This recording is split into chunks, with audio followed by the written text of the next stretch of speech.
komedian menjadi lucu adalah otomatis. Dia nggak bisa kita bilang jangan cuma lucu doang dong. Lah, nggak bisa tuh. Karena kontradiktif tuh. Ya lucunya pasti. Tapi cara untuk menjadi lucu itu harus dipertimbangkan gitu.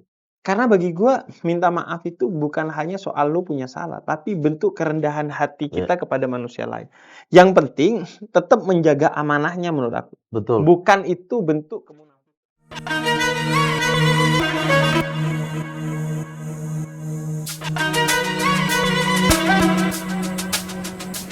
Orang tuh kalau ngundang lu selain ngomongin tiba-tiba. Iya, emang di sini tiba-tiba. Saya juga muslim, Bib. Maksudnya, Assalamualaikum, Bib. Oh, waalaikumsalam. Saya kira belum mualaf. Astagfirullahaladzim. Yang belum mualaf itu Abdur. Abdur sama Ari itu masih belum. Belum ya? Iya. Saya lagi berusaha nih, Bib. Ininya apa? Terakhir lu menjalani keislaman yang banget tuh, maksudnya ibadah banget tuh kapan? Aduh. Terakhir lagi bagi kata terakhir. Iya kan. Kita tuh yang banget tuh ya secara rutin yang ngaji gitu. Ya. Itu aku pernah ada momen itu SMP kalau nggak salah. SMP kelas 1 atau SD kelas 6 ya. Pesantren nggak pernah, Mati? Enggak. Enggak pesantren karena di sana juga pesantren baru ada ketika aku kelas berapa ya? Kelas SMP kelas 3 apa baru ada pesantren Hidayatullah di sana. Itu berarti kalau ngaji TPA. Oh, TPA. Sementara TPA ini tuh resmi, Man. Resmi. Maksudnya ada jamnya. Iya, dan di masjid. Oh, di masjid. Di masjid. Oh. Ada jamnya. Awalnya tuh ngaji per orang. Jadi ada apa namanya? Ada orang yang memang jago ngaji gitu, terus aku ngaji sama dia. Sendiri, pribadi. Iya, pribadi gitu. Bayarnya pakai gula tuh biasanya. Enggak, Kak. Dia tinggal di rumah tanteku. Jadi aku pulang sekolah langsung aku ke rumah tanteku, tidur siang, bangun, asar langsung ngaji. Ngaji sama dia ini. Iya. Nah, lama-lama dia ini juga ngajar di TPA Al-Munawwarah ini, masjid itu. Sehingga mau tidak mau ya udah ini masuk. Dirimu ke Al-Munawwarah. Nah, di Al-Munawwarah ini juga isinya tante-tante. Tante sama om. Iya. Oh, tante yang sama ngajar. Iya, ada apa namanya? Tante aku Atem ini. Suaminya Lidrus. Nah, ini yang kepala TPA ini gitu. Iya. Yang tante aku ini ngajarin cewek-cewek kan. Biasanya ngajarin cewek-cewek, yang om aku ini ngajar yang cowok-cowok. Sama yang satu ini yang pribadi tadi sama aku, Ustadz ini ngajar yang Al-Quran besar. Yang udah baca Al-Quran ya, bukan ikroknya. Iya, jadi ketika aku pindah ke masjid itu, aku sendiri paling kecil. Yang udah di Al-Quran gede. Iya, paling jago lah. Iya, karena aku udah pribadi. Jadi gabung itu sama yang SMA, yang apa gitu, aku kecil sendiri tuh di situ. Kalau aku tuh di rumahnya si ustadznya gitu. Dan paling seneng kalau mati lampu. Oh, kita malam lempar-lempar. Iya, habis maghrib ya biasanya. Maghrib. Iya. Aku lihat beberapa teman yang misalnya di kuliah tuh, kalau ngajinya juga habis maghrib. Nah, nanti kalau udah bisa ngaji Quran besar itu ke masjid. Oh. Jadi ngaji bareng. Iya.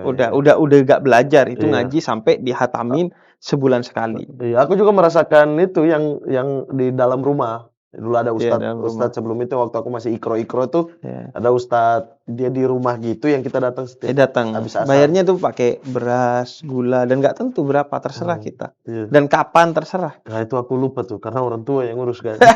Itu kalau mati lampu lempar-lemparan kita. Lempar tapi ini lempar itu. Guru ngaji dulu ya. Wah, aku pulang itu biru-biru, Bib. Iya, emang gitu. Ada yang di pekang tuh bahasa Madura di cubit pahanya. Yang itu. Ustadz aku pertama tuh dia punya kayak senjata tuh, Bib. Jadi ada bambu yang di ujung-ujungnya tuh pakai tali mika. Di ujung-ujung kan? Iya. Nah, jadi dia bambu jadi begini. Nah, di sini tuh bisa selipin jari. Jadi kita salah lemas itu. Ya Allah, kayak nyawa mau keluar dari kepala itu. Aku enggak pernah. Nggak pernah tuh dapat sama ekor pari. Ekor pari kan duri-duri tuh. Iya. Wah. Nggak pernah. Pas di TPA yang waktu penggaris. Wah, penggaris mas nggak seberapa. Aku sanggup itu. Iya, kalau gitu. Berarti bukan cuma satu jarinya. Semua jari. Semua jari masuk baru dia tinggal itu kayak yang tiba-tiba gitu, Bib. Ya Allah kayak di hacker gitu loh. Astagfirullah. Kalau ya pas udah yang udah gede yang aku SD kelas 5 6 yang TPA tadi yang ada tante sama om aku. Saya lah sasaran, anak-anak yang lain yang kurang ajar saya yang sasaran karena ponakan kan. Itu sistem tangan. Pak, udah aja. Tangannya tebel-tebel lagi, Iya. ya Allah. Terus kita dikasih sugesti bahwa bekas pukulan itu nanti di akhirat akan menjadi cahaya pembimbing kita menuju surga. Cuma kan bisa dengan tidak dipukul sebenarnya. Bisa sih, bisa. Maksudnya ekor Sekarang udah pari nggak ini ada. bukan hanya bekas, itu dia lubang. Jangan duri-duri kan. Ya Allah, itu kena pantat. Astagfirullah. Karena kan daging semua, kena Iya. duri. Iya. Tapi itulah yang bikin pada akhirnya bisa cepat, lancar. Iya, Lancarnya haji. ada rasa takut, cemas. Ada, apalagi kalau dikasih, pokoknya ini udah harus lancar di minggu depan Iya, atau apa. iya. Itu pasti kita kebut tuh. Terus kalau kita udah nyelesain satu Quran, kalau di kampungku, jadi hataman. Jadi ngundang semua Oh iya, teman-teman iya, sama, untuk sama. ngasih makan, minum, Aku juga ada hataman lah. hataman. Hatamannya. Aku hatam bareng tanteku. Saking jagonya itu. Saking jagonya saya. Orang tuh kalau ngundang lu di suasana sekarang udah pasti ngomongin politik. Enggak juga sih. Masih komedi juga. Asa. Aku bahkan Selain politik apa kira-kira orang ngundang lu, Mat? sepak bola. Karena aku punya podcast Ya, bola. yang Sport 77. Iya. Soal sepak bola. Oh, soal sepak bola. Terus apa lagi? Ya komedi, acara umum kayak stand up, off air gitu kan, corporate atau apa gitu. Ya tetap aja materinya politik. Enggak. Kalau di begitu-begitu kan kita harus ngatur. Sesuai dengan itu. Iya, sesuai dengan ini pesertanya ini suka apa enggak dengan politik gitu.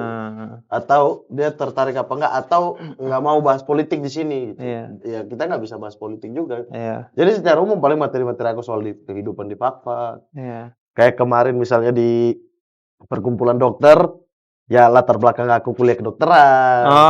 Atau ketika kemarin aku pulang aku lihat puskesmas di sana gimana, jadi aku sesuaikan. Ceritain. Iya, enggak melulu politik, malah aku menghindari gitu. Sebenarnya aku juga menghindari kan politik, dan karena memang juga pertama aku gak ngerti politik. Kadang nih problem orang adalah dia itu ngerasa ngerti politik, padahal aslinya yang dia ketahui tentang politik itu cuma 3%. Kalau dia duduk sama orang yang betul-betul menjalani dan mengerti politik. Netizen banget itu kan. Kemudian yang kedua, aku mempelajari Islam itu nggak ngurusin politik praktis, tapi lebih ke nilai politiknya. Makanya kalau nilainya aku mau tuh ngobrolin itu. Kayak dari Rasul misalnya ke Sayyidina Abu Bakar. Itu kan melalui masyarakat Muslim saat itu berkumpul, kemudian memilih Sayyidina Abu Bakar. Kemudian dari Sayyidina Abu Bakar ke Sayyidina Umar itu penunjukan langsung. Dari Sayyidina Umar ke Sayyidina Utsman melalui formatur yang dipilih Sayyidina Umar. Kemudian dari Sayyidina Utsman ke Sayyidina Ali itu masyarakat sudah memilih langsung secara demokratis. Jadi sistem politik itu dibiarkan dalam Islam. Yang penting nilainya. Dan salah satu nilai itu amanah. Menurut gue yang salah satu yang paling mendasar itu. Karena kan harus ada ciri-ciri pemimpin kan. Nah itu. Misalnya dari Abu Bakar menunjuk ke Umar, ya pasti karena Umar mempunyai nilai yang cocok untuk memimpin masyarakat saat ini gitu. Ada rujukannya lah. Betul. Ada konteksnya lah ya. Iya, misalnya apa yang dibutuhkan. Dipercaya, beliau dipercaya.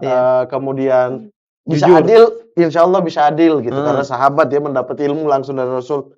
Pasti gitu kan, artinya sehingga penunjukannya adalah ke Umar gitu. Atau lebih tua, lebih bijaksana, karena politik harus bijak gitu. Iya, ya itu.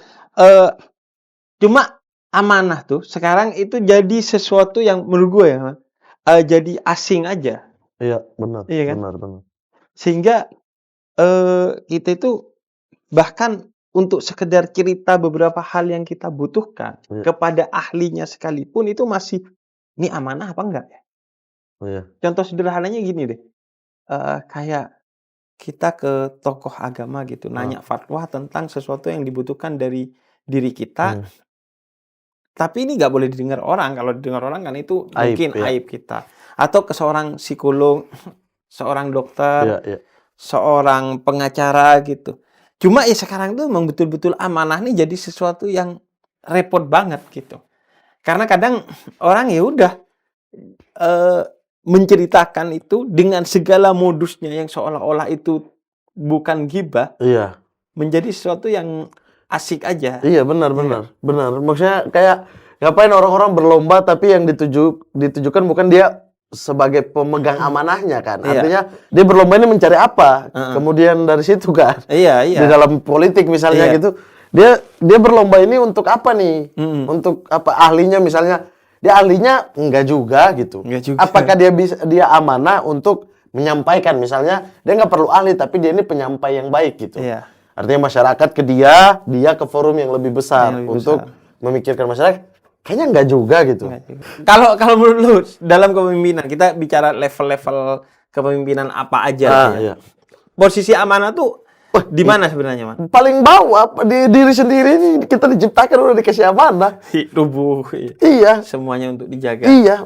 Makanya kayak dulu Beb, kayak ketika saya di level TPA gitu kan. Level TPA terus naik di level tinggi lah, lomba-lomba antar TPA dan lain-lain. Ya secara kualifikasi saya oke nih karena saya juara 1 misalnya Sahril. Saya juara 1 dan lain-lain gitu. Tapi naik ketika sudah mulai berpikir, saya malah meninggalkan. Karena saya belum lakukan, Bib. Amanahnya saya nggak ini. Makanya pas SMA kelas 2 SMA kelas 1 udah punya teman-teman, udah bisa berpikir, udah ada buku dan lain sebagainya gitu. Kemudian, ini dosa saya nih terus-terusan daripada saya belum ini, makanya saya tinggalkan dulu, saya perbaiki diri dulu. Ya, karena amanahnya adalah ya kau menyampaikan, tetapi yang sudah kau lakukan karena kalau belum dosanya lebih besar. Iya. Lima takuluna ma la taf'alun. Ngapain lo menyampaikan sesuatu yang lo gak lakuin? Iya, tapi kalau menurut gua tuh, Mat, ya, soal itu bukan lo harus ngelakuin dulu baru menyampaikan. Tapi lu punya komitmen terhadap sesuatu itu, walaupun lu sedang tertatih-tatih belajar menjalankannya. Iya. Tapi lu udah bisa menyampaikan itu. Iya. Karena kalau nunggu udah selesai ngelakuin, kayaknya kelamaan. Iya, benar itu, Bi, benar. Tapi masalahnya kan lomba itu temanya ditentukan. Oh, bukan lu yang nentuin. Bukan. Iya. MTQ misalnya apa gitu. Makanya kayak ya gimana, ini bukan saya yang menyampaikan, artinya ini dosa semua ya. Yang saya lakukan ini dosa. Itu kan sehingga wah saya belum berani deh. Akhirnya saya mundur tuh. Pas SMA kelas 2 udah nggak mau ceramah-ceramah di masjid atau apa gitu. Gue setuju ketika lu bilang amanah tuh paling dasar. Soalnya menurut gue ya, Man, walaupun amanah ini salah satu ciri utama Nabi, pemimpin dalam Islam, dan salah satu ajaran terpenting dalam Islam. Tapi amanah ini melampaui agama menurut gue. Dalam artian gini, ketika Nabi itu diusir dari Mekah ke Madinah, itu Nabi itu menitipkan kepada sahabatnya barang-barangnya orang Mekah pada saat itu. Jadi barang-barangnya orang Mekah saat itu banyak yang dititipin kepada Nabi. Bahkan orang-orang yang benci dan ngusir Nabi itu. Tapi kalau nitipin barang ke Nabi, iya, karena paling dipercaya. Paling dipercaya. Jadi menurut gue itu lebih mendasar gitu. Dari sekedar agama, itu soal orang bisa jadi walaupun satu agama gak percaya kepada lo gitu, karena melihat secara langsung. Karena kadang orang agamanya ini tapi tidak menjalankan agamanya gitu. Iya, cakupannya itu luas. Luas banget. Itu misalnya kalau dalam keadilan, kita harus adil. Ya adil bukan hanya di dalam agama kita gitu loh. Betul. Adil untuk orang lain juga. Bahkan kalau di Quran adil kepada yang dibenci. Iya, untuk semua. Bahkan itu kan, jadi cakupannya itu maksud Habib adalah melampaui agama itu dia diatur oleh agama tapi untuk seluruhnya gitu. Nilainya universal gitu, karena ya adil juga bagian daripada amanah gitu. Betul. Kayak ini apa, karena kan sebenarnya Islam itu kan way of life ya, jalan hidup seseorang untuk agar hidup itu baik. Cuman perlu diatur pakai agama agar ada nilai memaksanya, sehingga kamu tuh bisa jadi baik.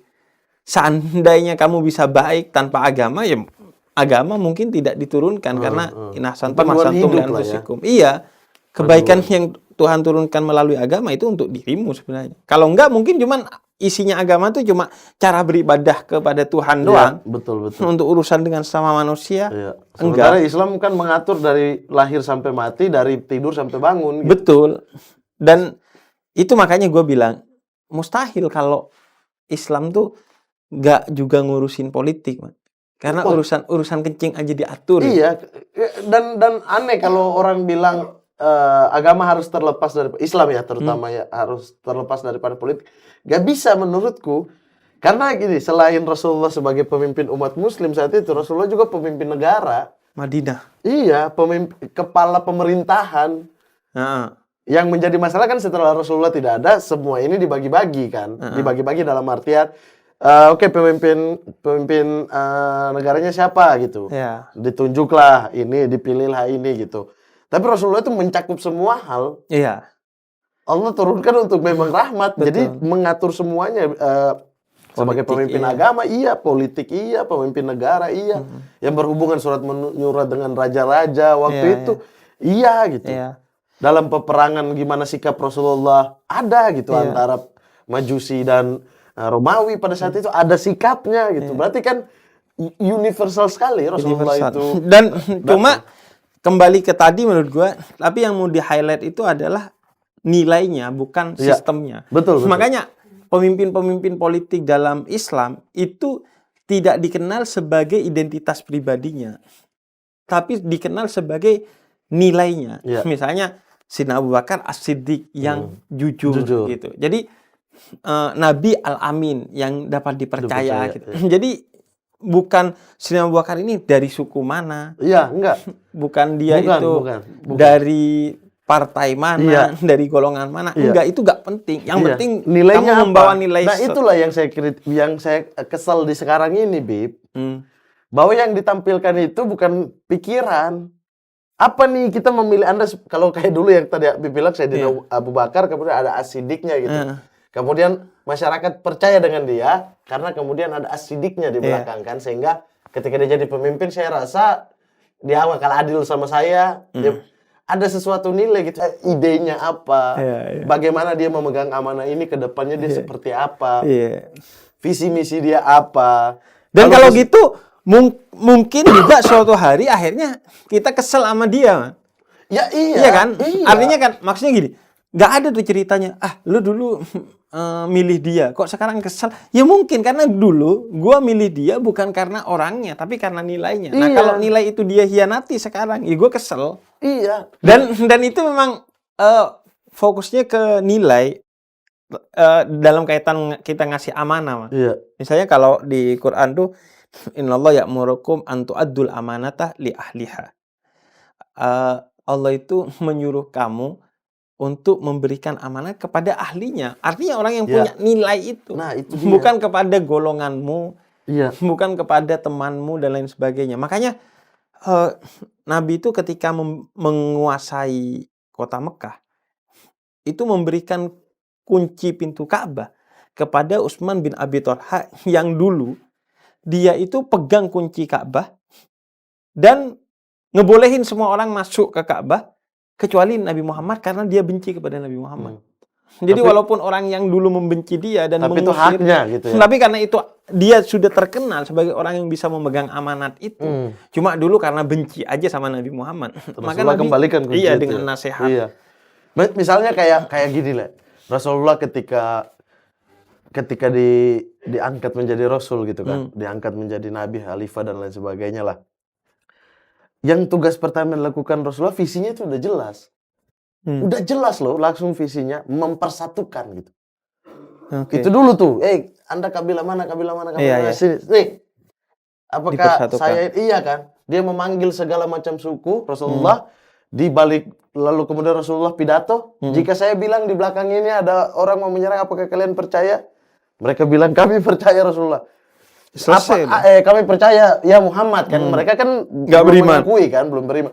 Ya Muhammad kita percaya, bagaimana kita tidak percaya kau Al-Amin yang paling kita percaya di sini. Oke, karena itu statement kalian, Kalau begitu, kalau saya bilang saya mendapatkan wahyu dari Allah ya Rasul, terus kemudian mereka terpecah pada akhirnya kan? Iya. Itu tidak mungkin. Ya gimana, kontradiktif. Iya. Anda bilang Anda mau katakan apa saja kami percaya.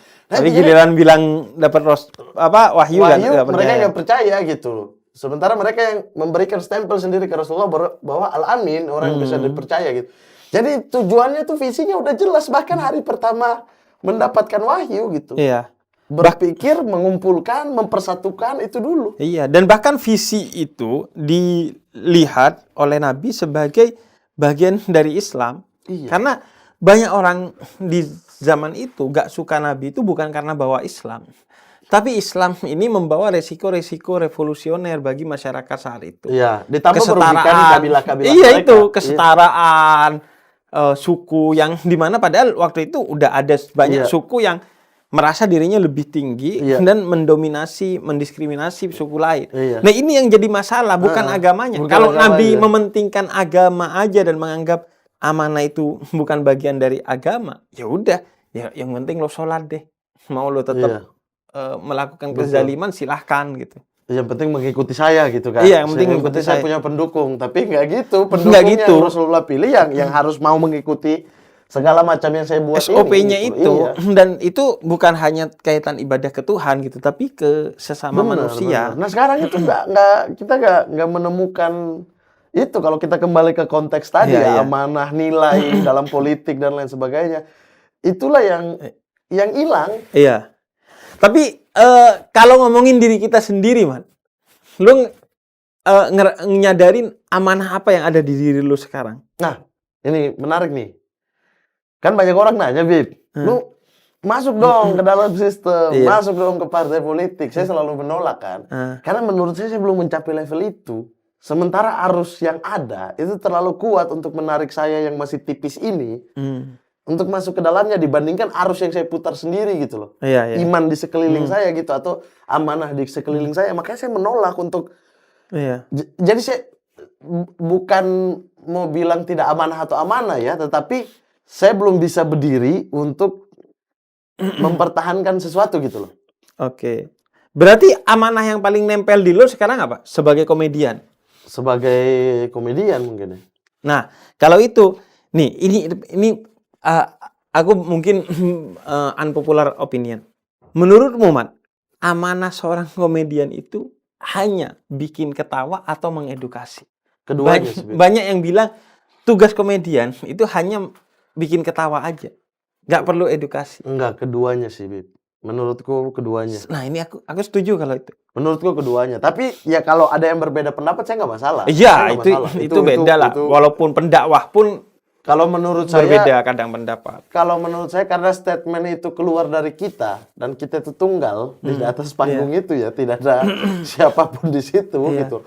Maka kita harus bertanggung jawab atas apa yang keluar dan apa yang masuk gitu. Oke, gue setuju nih kalau ini. Jadi bukan cuma menghibur, bukan juga, tapi kan apa bedanya kita misalnya dengan orang di medsos terus kemudian mengatakan sesuatu yang salah gitu. Iya. Yang salah bukan pendapat ya. Dia memberikan informasi tapi informasi atau data itu salah. Bukan pendapat ya. Kalau pendapat tidak ada salah dan benar. Masing-masing punya keyakinan sendiri. Apa bedanya kita dengan itu gitu? Nah, sementara menurut saya tugasnya cuma lucu doang. Iya, itu utama tapi itu bukan serta-merta gitu. Iya. Soalnya kalau aku malah mikir, Mat ya, komedi itu media yang paling powerful justru untuk menyampaikan gagasan ke masyarakat. Karena berlangsung lama, dia tidak terbatas, semua bisa masuk ke semua kalangan. Dan orang nggak ngerasa digurui, bahkan nggak ngerasa dikritik pakai komedi. Dan kenapa begitu? Karena itu fitrah manusia gitu loh. Iya. Bahagia dan sedih itu kan apa adanya manusia ya. Iya. Ketika diciptakan gitu loh, ketika dia dilahirkan. Iya. Itu apa adanya dia dari dalam. Nggak bisa dibuat-buat. Nggak bisa dibuat-buat, bisa lah. Tawanya bisa dibuat, atau pura-pura marah. Tapi bahagianya enggak. Bahagianya enggak. Itu di dalam hati gitu. Itu fitrah gitu. Beda dengan misalnya kayak jadi guru, dia harus belajar dulu bagaimana cara mendidik gitu. Iya. Kemudian orang mau dengar dan tidaknya itu ada ilmunya gitu. Iya. Tapi kalau tertawa kan fitrah. Iya. Itu sudah ada memang sudah menempel, sudah dikasih keduanya, sedih, bahagia, senang, muram apa udah ada di hati. Walaupun sekarang ya ada ilmunya lah, tapi tidak sepowerful kalau kita sudah punya fitrah itu. Iya, ilmu untuk komedi. Penonton ya. Oh, dari segi penontonnya. Iya, dari segi penonton. Jadi kalau dibilang ya tugasnya kan membuat tertawa, itu mah otomatis. Iya. Kalau lucu mah pasti orang tertawa di bawah gitu. Dan tapi tanggung jawab setelahnya itu menurut saya itu yang berat. Tertawanya karena apa? Iya. Iya, karena menurut aku kan di Islam itu ada ketawa yang dikritik, yang dianggap buruk. Ya kalau menertawakan orang lain secara tidak baik gitu. Iya. Jadi menjadikan orang sebagai objek tertawaan, tapi dengan cara-cara yang buruk gitu, yang menista. Iya, walaupun bungkusnya pakai komedi ya. Iya. Ya kalau soal bungkus tuh kan bisa apa? Iya, Hoax aja dibungkus pakai agama bisa gitu kan. Iya. Operasi plastik dibungkus pakai hoax bisa kan? Iya. Jadinya orang gebukin. Iya. Iya kan? Maksudnya Iya. orang operasi plastik dia ada ilmunya. Iya. Tapi kalau kita tiba-tiba bilang ini saya baru habis digebukin, bisa juga kan jadi hoax kan? Iya. Iya. Betul. Ya itu, Man. Jadi kalau menurut aku ya, sayang gitu. Kalau komedi itu hanya untuk lucu-lucuan doang. Kalau dulu itu digunakan bukan hanya sekedar untuk lucu-lucuan, tapi bahkan cara ngeritik pemimpin, Abu Nawas itu kan, Bahlul, kemudian Nasruddin Hoja, itu menggunakan komedi justru untuk mengkritik. Kenapa? Karena kalau dikritik secara langsung mungkin akan marah. Iya. Tapi itu kan kembali lagi di genre-genre ya, Bib. Ya, ada orang kayak misalnya saya suka komedi yang absurd sebenarnya, atau komedi yang tanpa selera, artinya bahwa apa aja sih bisa ketawa nih. Iya. Tipikalnya begitu gitu kan. Ada orang yang memang cuma suka satu genre gitu. Ketika absurd doang, kalau yang berat dia nggak suka. Nggak mau. Iya. Nah, makanya menurut saya komedian menjadi lucu adalah otomatis. Dia nggak bisa kita bilang jangan cuma lucu doang dong. Lah, nggak bisa tuh. Karena kontradiktif tuh. Ya lucunya pasti. Tapi cara untuk menjadi lucu itu harus dipertimbangkan gitu. Iya. Lucu itu kan tujuan akhir tuh. Komedian sama dengan lucu. Itu udah pasti. Jadi nggak perlu kita bahas gitu. Oh iya. Artinya itu udah pasti karena udah pasti. Nanti ada orang itu. yang suka lucu yang kayak gimana ya kembali ke selera umum gitu kan. Orang suka gimana ya terserah gitu kan. Tapi komedian sama dengan kelucuan gitu. Nah, cara mencapai lucunya nggak bisa dibilang bahwa bodo amat. Nah, nggak itu. boleh. Iya, setuju. Menurut harus saya riset pendapat saya nggak bisa. Nggak bisa yang kayak alah aku mah mau argumen apa aja orang suka-suka saya, yang penting kan lucu. Iya. Padahal materi yang dia bawakan itu misalnya ngambil dari politik. Betul. Atau ngambil dari satu hal. Kalau nggak pakai riset itu bisa dipertanyakan. Kalau dia di atas itu adalah pendapat secara pribadi, itu bisa silakan lah gitu. Tapi kalau itu harus memainkan data, fakta, dan dia mengabaikan itu, menurut saya nggak harus segitunya gitu. Nggak bisa segitu juga gitu. Iya. Makanya menurut aku ya bisa seperti tadi Maman bilang, lu memilih absurd aja bisa, tapi ya materinya betul-betul harus materi yang absurd juga. Iya. Yang memang tidak ada risetnya. Walaupun ya susah ya, Man. Cari materi yang tanpa riset itu ya susah ya. Iya, tapi sederhana apapun pasti harus riset gitu. Iya. Misalnya kayak kenapa ya orang Indonesia itu begini. Itu kan budaya berarti. Kalau saya tuh tipikal gini, ketika saya bikin materi yang argumentatif, saya harus punya 100 pertanyaan untuk mematahkan, nggak 100 juga sih, misalnya sebanyak mungkin pertanyaan untuk mematahkan argumentasi saya sendiri yang saya buat gitu. Tapi itu hanya argumentatif atau menurut lo semua, Man? Maksudnya semua komedi memang harus ada materinya. Kan kalau gue nggak membayangkan. Kalau kan nggak perlu ada materi juga, maksudnya. Tapi ada alurnya. Dia materinya itu berupa alur, misalnya masuk terus pura-pura jatuh. Oh ya. Itu kan kata kuncinya di pura-pura jatuh. Bagaimana cara pura-pura jatuh itu silakan materi alurnya itu gimana gitu. Dia masuk nabrak apa dulu baru jatuh, dia masuk langsung tiba-tiba sliding gitu kan.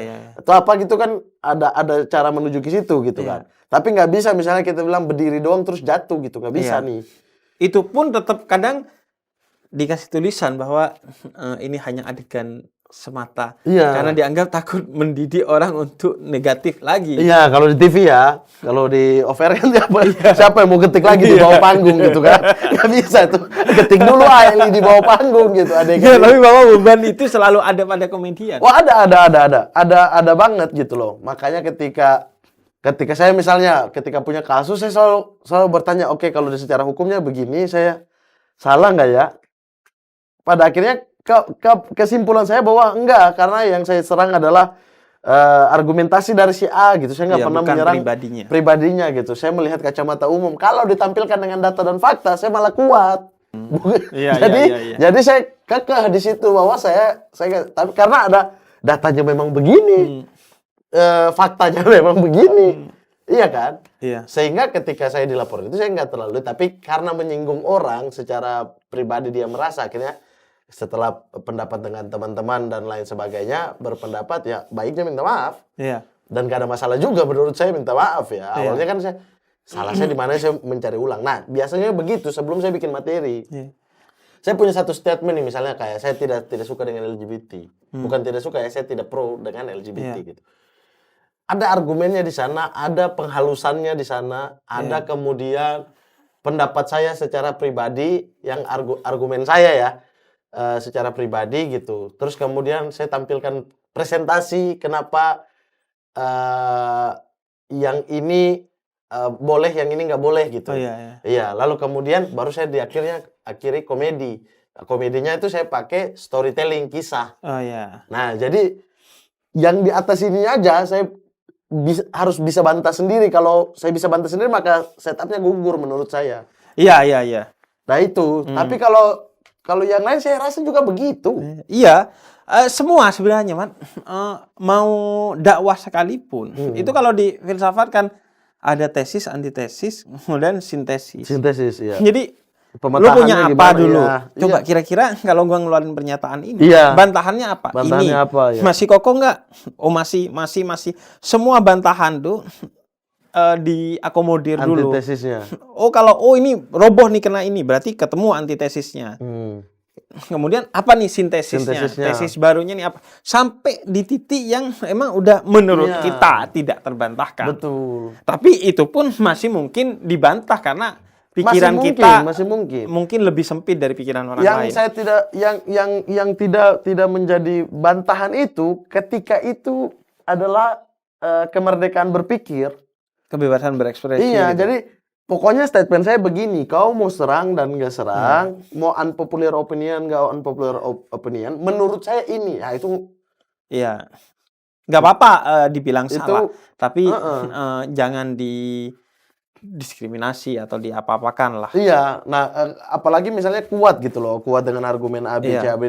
Misalnya ya pendapat-pendapat itu kan ada pendapat yang oke, ada pendapat yang benar, ada yang pendapat yang kurang gitu loh. Karena data ini lebih kuat dari ini, mainnya di situ gitu. Jadi kita lebih pintar juga gitu.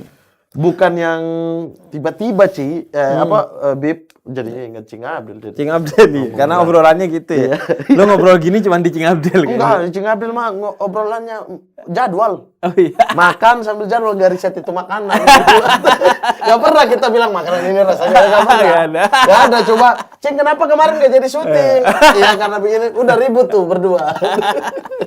Sama, gue setuju tadi bahwa apa salahnya minta maaf gitu, Man. Iya. Karena gue jadi ingat gini, Nabi itu sehari minimal 40 kali istighfar, memohon ampun kepada Allah. Padahal Nabi itu bebas dari dosa, suci, maksum istilahnya. Maksum, ya. Nah, tapi kenapa masih istighfar? Itu sebagai bentuk penghambaan Nabi kepada Tuhan. Iya. Nah, begitu juga kita walaupun nggak punya salah, kayak kemarin mudik ke orang kampung, kemungkinan besar gue gak punya salah, tapi masih minta maaf.